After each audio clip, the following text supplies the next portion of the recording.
Today's question comes from Steve in Austin, Texas. I loved this question. There's a lot of fun aspects to it. Steve asks, does Google see automatically generated content as a bad thing? That is spam.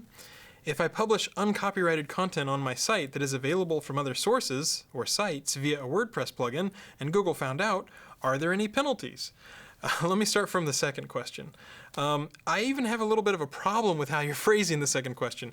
If I publish uncopyrighted content, at least in the United States, whoever writes stuff, it's copyrighted. You don't have to go to the Copyright Office and, officially get the word, here it is, here's my proof that it's copyrighted. Within the United States, as soon as you write it, you basically have copyrighted it, as I understand it. I'm not an engineer, I am an engineer, I'm not a lawyer, so, all your mileage may vary. But whenever you're saying, if I publish uncopyrighted content on my site, and the way that you're phrasing it is, it's coming in via different sources and sites, via a WordPress plugin. It kind of sounds like I run a keyword-rich site, and I'm not going to tell you the URL. So the answer to that question is it's certainly possible that there could be penalties. Usually Google doesn't want to see a bunch of rewarmed over affiliate feeds or RSS feeds or content scraped from other places. We want to see added value for the users. We want to see some reason why a user would select that page rather than just stumbling on that page because it's in the search results and not really having a good experience. So that's the answer to the second part of your question.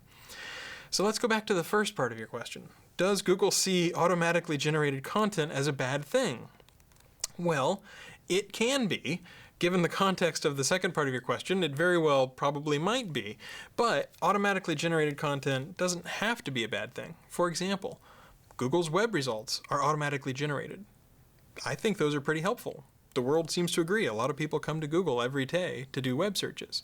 But we still, even though we automatically generate pages, we block them in robots.txt so that other search engines and other people don't crawl them and it doesn't pollute up their search results.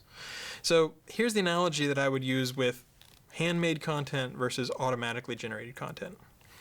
If you've ever watched a TV show called America's Funniest Home Videos, what you see is these people are always kind of accidentally hitting themselves and falling over, and they're on pogo sticks and trampolines, and they always crash into things and hit trees and fall in the water, all this sort of stuff.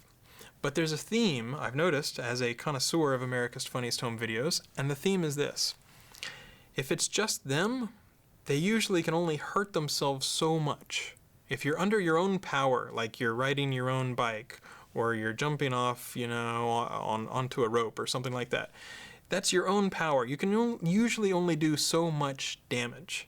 It's when you have automatically generated power, you have a car, you have a motorcycle, that people really start to get injured.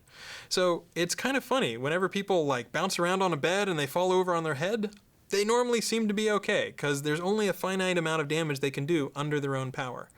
But whenever you power up the automation, whenever you get some sort of engine involved, that's a lot more stuff and you can hurt yourself a lot more.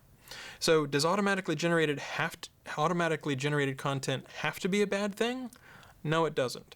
But in many cases, it can be powerful enough that if you're not careful, if you're not keeping an eye on it, you can shoot yourself in the foot a lot faster than you could do if you were trying to chisel yourself in the foot where you'd stop after it started to hurt. Hope that helps, and hope that gives you a little bit of ideas about ways to generate content and ways not to generate content.